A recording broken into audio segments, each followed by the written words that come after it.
Everyone, welcome back to my channel. My name is Talk FPL and this is FPL Essentials, the roundup of everything you need to know for Fantasy Premier League. This week I have on the cards for you my team, any transfers I have planned, and the most important one, Captaincy. If you do enjoy the video, do consider giving it a like, and without further ado, let's get into it.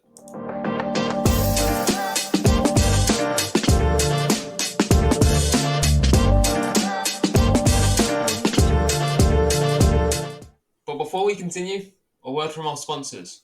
Are you looking to navigate the up-and-coming double and blank game weeks with minimal effort?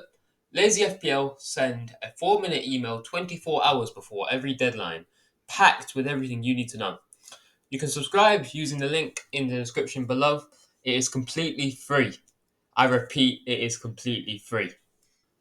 First up on the agenda is my Game Week 30 bus team. I have 5 players playing the promoted teams this week, featuring a triple up of Kluivert, Huijsen and Kirkes, all of which are at home against Ipswich, Munoz, who's against Southampton, and Haaland, who's against Leicester.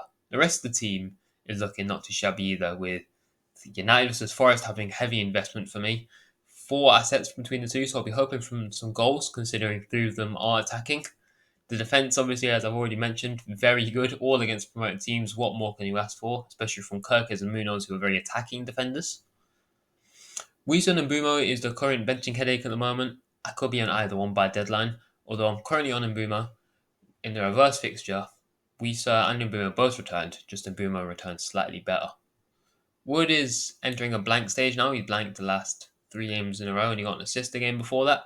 I think the United team he's currently facing been a lot better defensively recently, but I'm yet to see everything I want to see from them. Obviously, against Sociedad, once Sociedad got a red card, they weren't tested too much, and then they played Leicester. The Arsenal game, they were solid defensively as well.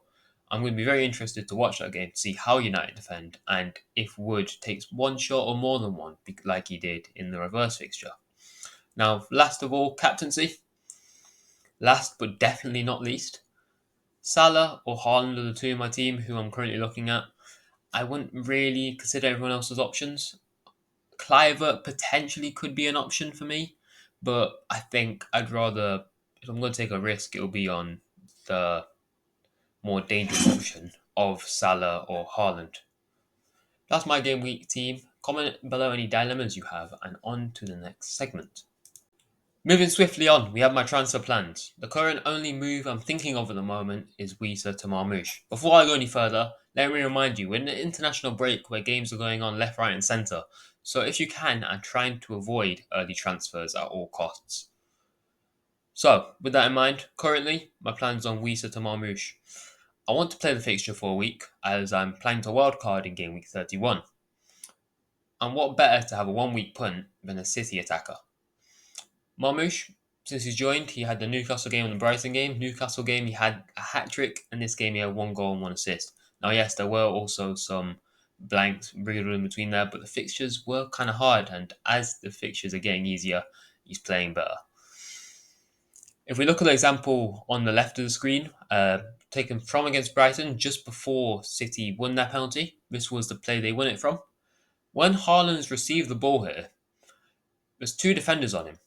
In fact, Webster has removed his position from Marmoush and focused on Haaland in addition to Jan-Paul van Hecke.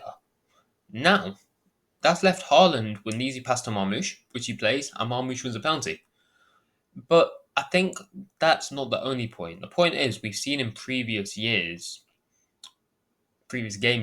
that Marmoush has tended to actually occupy that little running behind a lot more, or run over the top for ball played by Edison, as we saw against Newcastle when he scored his hat-trick. A lot of defenders were focused on Haaland for most of the game, which gave Marmoush a chance to slip in behind and damage. Now, obviously, the fixture for Wisa we spoke about already. In the reverse fixture, did score, but it's all about the state of the team in that given moment. And obviously, City's form is not the best at the moment. He just came off the draw in that game against Brighton, but it's Leicester, a team whose defensive data is actually worse than Southampton's away from home. But more on that later. Newcastle have just come off the back of a Carabao Cup win. Their morale is sky high at the moment. That's our first cup trophy in 70 years, bear in mind. 70. And now his team are going to be flying high. They're going to want to win every year. They're all going to qualify for Champions League. They have an extra motivation now.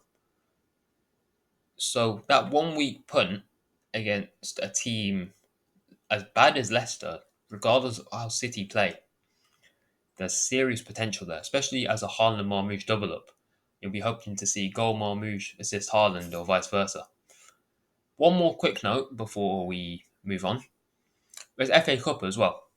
So City actually play against Bournemouth in the FA Cup. That game will decide if there's a double game week, either in game week 33 or 36, depending on the free time in the fixture schedule. But not only double game week, but everything's unknown. So that game goes to 120 minutes, and what you have is a situation. If Marmoush plays 120 minutes against Bournemouth, he's getting rested against Leicester. Same thing with Haaland. So depending on how much minutes they get would be determined. Finally, moving on to captaincy. I'm going to look at Salah and Haaland, the two main candidates, the two only candidates I'd actually consider this week. To compare both opponents defensively, Salah playing Everton at home and Haaland playing Leicester at home, Everton have a way better defence, to put it simply. I mean, Leicester have almost double the goals against that Everton have, 65-36. Again, almost double away from home. And there's a significance of overperformance against Leicester by around about 7 goals. They're conceding 7 more goals than their data suggests. Everton conceding 0.6 less, in line with their data. So it's no secret that obviously Leicester are the worst defence out of the two. But to just put into perspective how bad Leicester's defence is, we're going to go ahead and compare them to Southampton. Now, Southampton in total have 5 more goals against than Leicester, 70-65. However, away from home, Leicester have conceded more than Southampton by 4. So Southampton have 31, Leicester have 35. And away from home expected, Southampton have conceded relatively the same, 31.4, in line with how bad their defence is on paper to real life. So, away from home, Leicester actually have the worst defensive data in the league. They are yet to score now for 6 games. In that time, they've conceded 16 goals. So no goals scored, but 16 goals conceded. Now, obviously, on a form perspective, Salah wins by a mile. I mean, he's just set the record for the most FPL points in a season. And on the face of it, in the Premier League, because in game week 28, which was the last game against Southampton, he scored 2. So you're probably thinking, wow, he must have been amazing. He was pretty non-existent for 90 minutes against Southampton. He scored 2 penalties.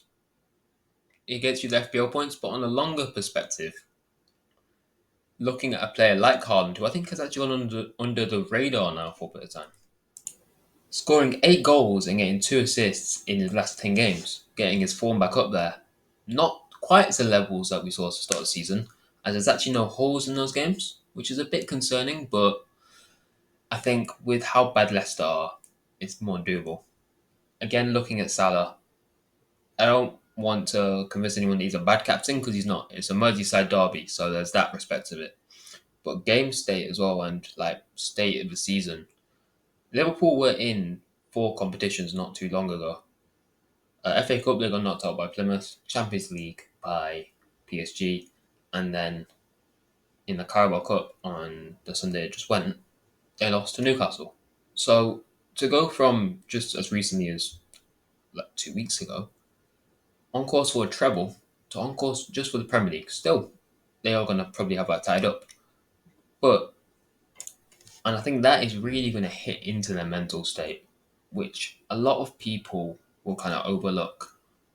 Now, both options are definitely good, as I've said. I mean, it's a derby for Liverpool, Everton. There's always going to be that ruffle, but I think Everton have what it takes to pull off a result, especially under David Moyes. Then improved side. I mean, of the goals against, quite a bit of it was because of Sean Dyche.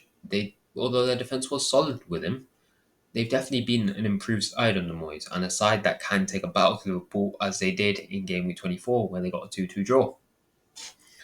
But to conclude, for me, Haaland is my captain at the moment. Unless I see any major minutes concerns going into game week 30, and it's going to stay that way. Now, by minutes concern, once again, I mean playing a lot of minutes against Bournemouth in the FA Cup, because Leicester's a fixture you could afford to rest him in. Although, City are chasing down European football, and it's not a guarantee at the moment that they will be in the Champions League next season, given how congested it is towards that 5th to 10th range. That's my captain this week, and this is the video done for this week.